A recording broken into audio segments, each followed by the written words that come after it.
প্রথম আলোর প্রধান শিরোনাম, বাড়ছে ডেঙ্গু রোগী, আছে করোনাও, জ্বর হলেই আতঙ্ক। রাজধানী সহ সারা দেশে এখন জ্বর, ডেঙ্গু, চিকুনগুনিয়া ও করোনার প্রকোপ। 24 ঘন্টায় ডেঙ্গু পরিস্থিতি। সারা দেশে ডেঙ্গুতে আক্রান্ত 204, ঢাকা মহানগরে নতুন ভর্তি 57। আর 2 সপ্তাহ আগের চিত্র, সারা দেশে ভর্তি ছিল 151, ঢাকা মহানগরে ভর্তি ছিল 28 জন। পত্রিকাটির আরেকটি গুরুত্বপূর্ণ খবরের শিরোনাম, যুক্তরাষ্ট্রে ভালো শুল্ক ছাড়ের আশায় বাংলাদেশ, পাল্টা শুল্ক নিয়ে আলোচনা। জাতীয় নিরাপত্তা উপদেষ্টা ও বাণিজ্য উপদেষ্টা যুক্তরাষ্ট্রে, আবার বৈঠক হতে পারে 9 জুলাই। খবরটিতে বলা হয়েছে, যুক্তরাষ্ট্রের বাজারে পণ্য রপ্তানির ক্ষেত্রে পাল্টা শুল্ক ঠেকাতে ট্রাম্প প্রশাসনের সঙ্গে আলোচনা চালিয়ে যাচ্ছে বিভিন্ন দেশ। কোনো দেশের সঙ্গে চুক্তির কাছাকাছি চলে গেছে যুক্তরাষ্ট্র। কোনো দেশের সঙ্গে চুক্তির আলোচনা নতুন জটিলতাও তৈরি করেছে। বাংলাদেশের জাতীয় নিরাপত্তা উপদেষ্টা খলিলুর রহমান ও বাণিজ্য উপদেষ্টা শেখ বশিরউদ্দিন পাল্টা শুল্কের বিষয়টি নিয়ে আলোচনার জন্য যুক্তরাষ্ট্রে রয়েছেন। বৃহস্পতিবার ট্রাম্প প্রশাসনের সঙ্গে বাংলাদেশের প্রতিনিধি দলের আলোচনা হয়েছে। পরবর্তী বৈঠক হতে পারে 9 জুলাই। রাজনৈতিক পরিস্থিতি নিয়ে খবরের শিরোনাম, নির্বাচন সামনে রেখে মাঠ প্রশাসনে পরিবর্তনের প্রস্তুতি। জেলা প্রশাসক পর্যায়ে পরিবর্তনের প্রক্রিয়া চলছে। যখন যে জেলায় প্রয়োজন হবে সেখানে ডিসি নিয়োগ দেওয়া হবে, জানিয়েছেন সিনিয়র সচিব মোহাম্মদ মোখলেসুর রহমান। পত্রিকাটির আরেকটি খবরের শিরোনাম, কুমিল্লার মুরাদনগর 2 ঘণ্টা ধরে 3 খুন, পুলিশের তৎপরতা নিয়ে প্রশ্ন। পত্রিকাটির শেষের পাতার একটি খবরের শিরোনাম, 700 বন্দী এখনও পলাতক, কারাগার থেকে পলায়ন। 2024 সালের জুলাই আগস্টে পালিয়ে যাওয়া দুর্ধর্ষ বন্দীরা আইনশৃঙ্খলা পরিস্থিতির অবনতির কারণ হতে পারেন। খবরটিতে বলা হয়েছে, 5 কারাগারে চরম বিশৃঙ্খলা ও বিদ্রোহ করে 2240 বন্দী পালিয়ে যান সে সময়। 2 কারাগার থেকে 94টি শটগান ও চাইনিজ রাইফেল লুট, 20 আগ্নেয়াস্ত্র উদ্ধার হয়নি। কারাগারের অফিসের অনলাইন সিস্টেম ব্যবস্থা ধ্বংস করা হয়। যুগান্তরের প্রধান শিরোনাম, IMF বৃত্ত থেকে বেরিয়ে আসার চিন্তা, অগ্রাধিকারে দেশের মানুষের চাওয়া। খবরটিতে বলা হয়েছে, চলতি অর্থবছরের মুদ্রানীতি জুলাই-ডিসেম্বর প্রণয়নে আন্তর্জাতিক অর্থ তহবিলের বৃত্ত থেকে বেরিয়ে আসার চিন্তা করছে কেন্দ্রীয় ব্যাংক। এক্ষেত্রে দেশের মানুষ কি চায় সে বিষয়ে অগ্রাধিকার দেওয়া হচ্ছে।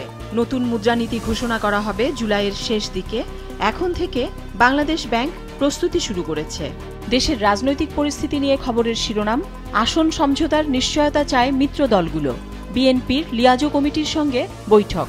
মৌখিক আশ্বাস পেলে এখনই কাজ শুরু করতে চান নির্বাচনী আসনে।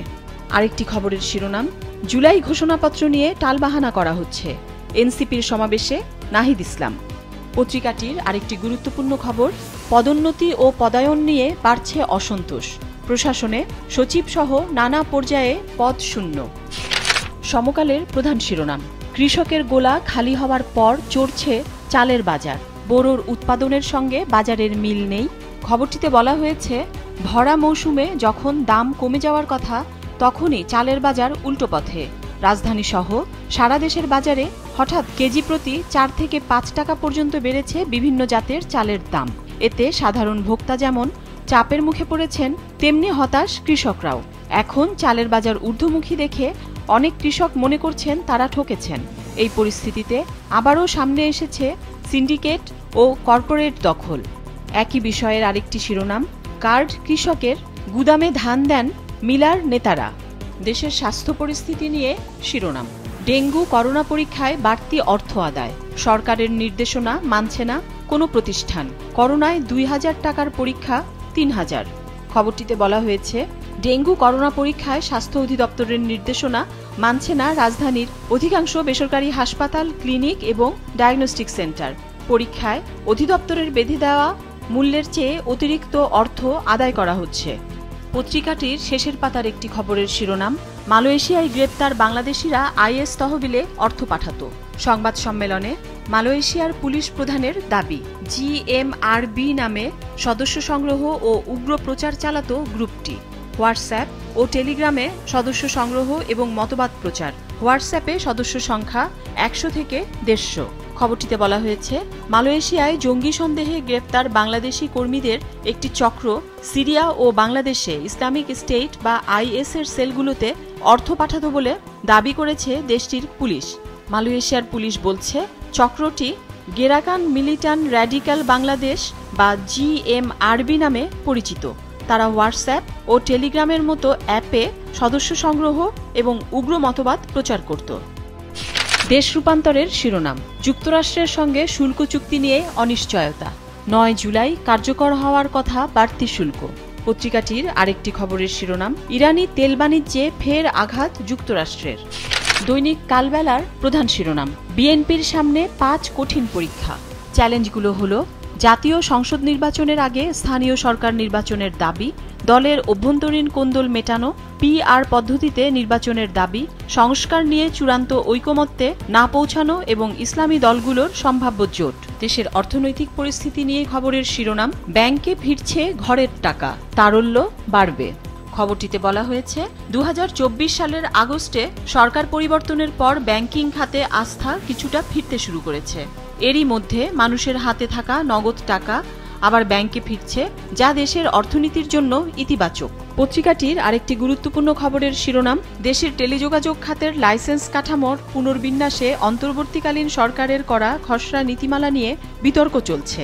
টেলিযোগাযোগ খাতের অংশীজনদের মত, কোনো রকম আলোচনা না করেই এই নীতিমালার খসড়া প্রণয়ন করা হয়েছে। প্রস্তাবিত নীতিমালার বাস্তবায়ন হলে দেশীয় উদ্যোক্তারা সংকটে পড়বেন, লাভবান হবেন টেলিকম অপারেটর সহ বিদেশি উদ্যোক্তারা। বিএনপিও তাদের এই মতের সঙ্গে সহমত পোষণ করে সরকারকে প্রস্তাবিত নীতিমালা থেকে সরে আসার আহ্বান জানিয়েছে।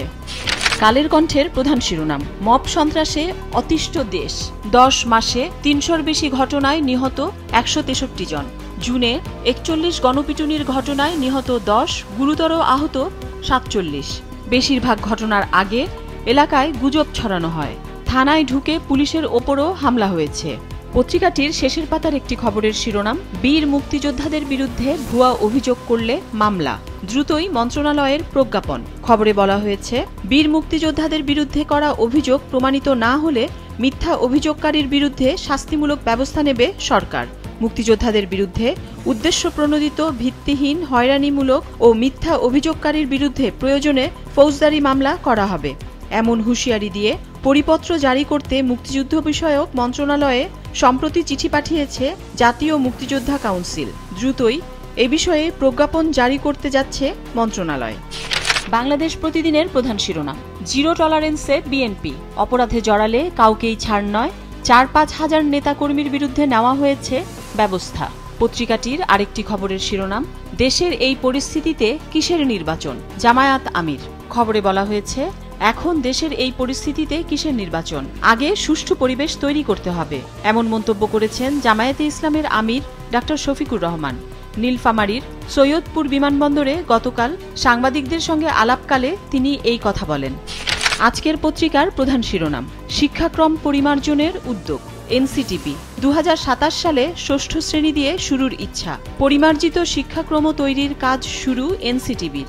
উদ্যোগ প্রাথমিক পর্যায়ে, সিদ্ধান্ত হয়নি। যুগোপযোগী শিক্ষাক্রম তৈরির তাগিদ শিক্ষাবিদদের।